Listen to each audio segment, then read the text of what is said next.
مولانا فضل الرحمان کے صاحبزادے اور جمعیت علماء اسلام کے چشم و چراغ سابق وفاقی وزیر اسد محمود کون ہے، اور کیا مولانا فضل الرحمان کے بعد اسد محمود جمعیت علماء اسلام کی قیادت سنبھالیں گے یا کسی عام کارکن کو اس کرسی پہ براجمان ہونے کا موقع دیا جا سکتا ہے؟ مفتی اسد محمود 1985 میں خیبر پختونخوا کے علاقے عبدالخیل میں پیدا ہوئے۔ وہ پاکستان کی معروف مذہبی و سیاسی شخصیت مولانا فضل الرحمان کے صاحبزادے ہیں۔ مولانا فضل الرحمان کئی دہائیوں سے جمعیت علماء اسلام فے کے سربراہ رہے ہیں اور پاکستان کی قومی سیاست میں ایک مضبوط آواز سمجھے جاتے ہیں۔ اسی طرح مفتی اسد محمود کو بچپن ہی سے ایک ایسے ماحول میں پرورش ملی جہاں سیاست، مذہب اور قومی مسائل پر گفتگو روزمرہ کا حصہ تھی۔ ان کے خاندان کی سیاسی تاریخ بھی خاصی پرانی ہے۔ ان کے دادا مفتی محمود پاکستان کی تاریخ کے ایک بڑی شخصیت تھے جو 1970 کی دہائی میں اس وقت کے صوبہ سرحد یعنی موجودہ خیبر پختونخوا کے وزیر اعلیٰ بھی رہے۔ مفتی محمود کو ایک باوصول اور اصولی سیاستدان کے طور پر یاد کیا جاتا ہے۔ اسی وجہ سے اس خاندان کا نام پاکستان کی مذہبی سیاست میں ایک خاص مقام رکھتا ہے۔ تعلیم کے حوالے سے مفتی اسد محمود نے دینی مدارس کے نظام کو اختیار کیا۔ انہوں نے ملتان کے معروف دینی اداروں جامعہ قاسم علوم اور جامعہ خیبر المدارس سے تعلیم حاصل کی۔ یہ دونوں ادارے برصغیر کے بڑے دینی مراکز میں شمار ہوتے ہیں جہاں سے فارغ التحصیل ہونے والے علماء نے پاکستان سمیت دنیا کے مختلف حصوں میں مذہبی خدمات سر انجام دی ہے۔ مفتی اسد محمود نے 2010 میں جامعہ قاسم العلوم سے اپنی تعلیم مکمل کی۔ تعلیم مکمل کرنے کے بعد وہ اسی ادارے سے بطور لیکچرار وابستہ رہے اور بعد میں اسی ادارے کے محتمم اور چانسلر کے طور پر ذمہ داریاں بھی سنبھالی۔ اس سے یہ واضح ہوتا ہے کہ ان کی شخصیت صرف سیاست تک محدود نہیں بلکہ وہ مذہبی تعلیمی نظام سے بھی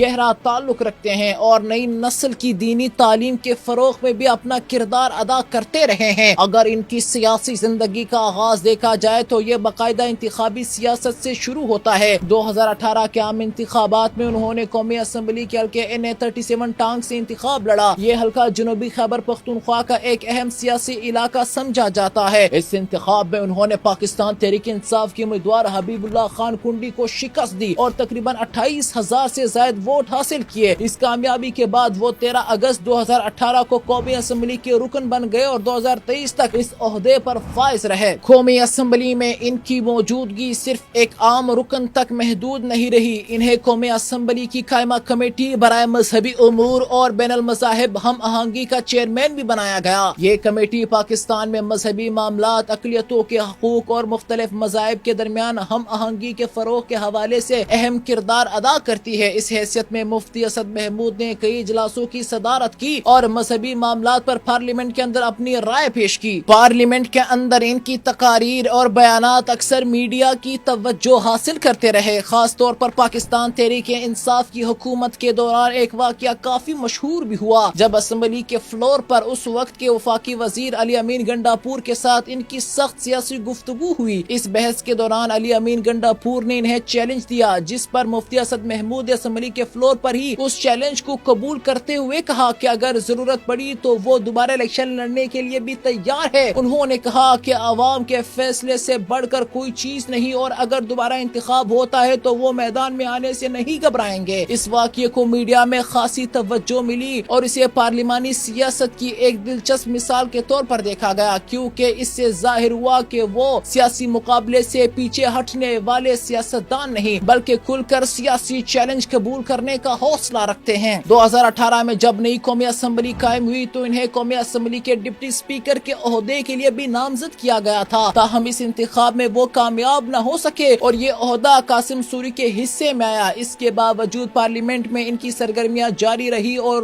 وہ مختلف قومی معاملات پر اظہار خیال کرتے رہے۔ پاکستان کی حالیہ سیاسی تاریخ میں ایک اہم مرحلہ 2022 میں آیا جب عمران خان کی حکومت کے خاتمے کے بعد شہباز شریف کی قیادت میں نئی اتحادی حکومت قائم ہوئی۔ اس حکومت میں مفتی اسد محمود کو وفاقی وزیر مواصلات اور پوسٹل سروسز مقرر کیا گیا۔ انہوں نے 19 اپریل 2022 کو اس عہدے کا حلف اٹھایا اور اگست 2023 تک اسی وزارت پر فائز رہے۔ بطور وفاقی وزیر مواصلات ان کی توجہ پاکستان کے سڑکوں کے نظام اور انفراسٹرکچر کی بہتری پر رہی۔ وزارت مواصلات کے تحت نیشنل ہائی وے اتھارٹی ملک کی بڑی شاہراہوں اور موٹر ویز کی تعمیر اور دیکھ بھال کی ذمہ داری ہوتی ہے۔ اسی دوران انہوں نے خاص طور پر چین پاکستان اقتصادی راہداری ساجھیداری یعنی سی پیک کے تحت جاری منصوبوں کو آگے بڑھانے پر زور دیا۔ ان کے دور میں یوب سے ڈیرہ اسماعیل خان موٹر وے جیسے منصوبوں پر خصوصی توجہ دی گئی۔ اسی طرح حیدرآباد سے سکر موٹر وے یعنی M6 منصوبہ بھی پاکستان کے بڑے انفراسٹرکچر منصوبوں میں شامل ہے، جسے مکمل کرنے کے لیے وزارت مواصلات کی سطح پر کوششیں کی گئی۔ گوادر انٹرنیشنل ایئرپورٹ اور گوادر سے متعلق دیگر ترقیاتی منصوبے بھی سی پے کے اہم حصوں میں شامل تھی، جن پر پیش رفت جاری رکھنے کی کوشش کی گئی۔ 2022 میں پاکستان میں آنے والے تباہ کن سیلاب نے ملک کے کئی علاقوں میں سڑکوں اور پلوں کو شدید نقصان پہنچایا۔ اس صورتحال میں وزارت مواصلات کے تحت نیشنل ہائی وے اتھارٹی کو ہدایت دی گئی کہ سیلاب سے متاثرہ سڑکوں کی مرمت اور بحالی کے لیے کام کو تیز کیا جائے تاکہ ٹرانسپورٹ کا نظام بحال ہو سکے اور متاثرہ علاقوں تک امدادی سرگرمیوں میں آسانی پیدا ہو۔ اپنے حلقے اور جنوبی خیبر پختونخوا کے علاقوں کی ترقی کے لیے بھی انہوں نے کئی منصوبوں پر کام شروع کیا۔ خاص طور پر ڈیرہ اسماعیل خان میں تقریباً 14 ارب روپے کے ترقیاتی منصوبوں کا آغاز کیا گیا، جن میں یارک سے مفتی محمود چوک تک سڑک کی 2 رویہ تعمیر اور ڈیرہ بائی پاس کی توسیع شامل تھی۔ ان منصوبوں کا مقصد علاقے میں ٹریفک کے مسائل کو کم کرنا اور تجارت کو فروغ دینا تھا۔ اپنی وزارت کے دوران انہوں نے تقریباً 2000 کانٹریکٹ ملازمین کو مستقل کرنے کے معاملے پر بھی توجہ دی تاکہ ادارے کے ملازمین کو بہتر روزگار کا تحفظ مل سکے اور وزارت کے اندر انتظامی نظام مضبوط ہو سکے۔ جمعیت علماء اسلام فے میں موجودہ مرکزی امیر مولانا فضل الرحمان ہیں۔ ان کے بعد پارٹی کے اندر قیادت کے لیے سب سے اہم سینئر رہنما شامل ہے، جن میں مولانا عبدالغفور حیدری اور مولانا عطاء الرحمان شامل ہے، جو پارٹی کے فیصلہ سازی اور اندرونی معاملات میں اہم کردار ادا کرتے ہیں۔ مستقبل کے ممکنہ جانشین کے طور پر اسد محمود کا نام زیر غور ہے، کیونکہ وہ مولانا فضل الرحمان کے بیٹے ہیں اور پارٹی میں سیاسی طور پر سرگرم ہے، اسی لیے انہیں قیادت کے کسی اہم عہدے تک پہنچنے کا امکان موجود ہے۔ تاہم یہ جاننا ضروری ہے کہ ابھی تک پارٹی نے کسی باقاعدہ جانشینی کا اعلان نہیں کیا اور مرکزی امیر کا انتخاب پارٹی کی اعلیٰ کونسل یا اندرونی الیکشن کے ذریعے طے ہوتا ہے۔ اگر ان کی سیاسی شخصیت کو تنقیدی نقطہ نظر سے دیکھا جائے تو بعض ناقدین ایک اہم سوال بھی اٹھاتے ہیں۔ ان کے مطابق یہ بحث اکثر سامنے آتی ہے کہ آیا مفتی اسد محمود کی سیاسی شناخت مکمل طور پر ان کی اپنی کارکردگی کی بنیاد پر قائم ہوئی یا اس میں ان کے والد مولانا فضل الرحمان کی سیاسی میراث کا کردار زیادہ ہے۔ پاکستان کی سیاست میں موروثی سیاست ایک تسلیم شدہ حقیقت ہے، جہاں کئی سیاسی خاندان نسل در نسل اقتدار اور سیاسی اثر و رسوخ برقرار رکھتے آئے ہیں۔ اسی تناظر میں بعض مبصرین مفتی اسد محمود کی سیاست کو بھی اسی روایت کا حصہ قرار دیتے ہیں۔ تاہم اس کے برعکس ان کے حامیوں کا موقف مختلف ہے۔ ان کا کہنا ہے کہ اگرچہ وہ ایک بڑے سیاسی خاندان سے تعلق رکھتے ہیں، لیکن انہوں نے پارلیمنٹ میں اپنی سرگرمیوں، میڈیا میں اپنے موقف اور بطور وفاقی وزیر اپنی انتظامی ذمہ داریوں کے ذریعے خود کو ایک سنجیدہ اور فعال سیاستدان کے طور پر ثابت کیا ہے۔ ان کے حامی یہ بھی کہتے ہیں کہ انہوں نے نہ صرف اپنے حلقے کے مسائل کو اجاگر کیا بلکہ قومی سطح کے معاملات پر بھی واضح اور دو ٹوک موقف اختیار کیا۔ آپ مولانا اسد محمود کے بارے میں کیا رائے رکھتے ہیں؟ اپنی رائے سے کامنٹ سیکشن میں ہمیں آگاہ کیجیے۔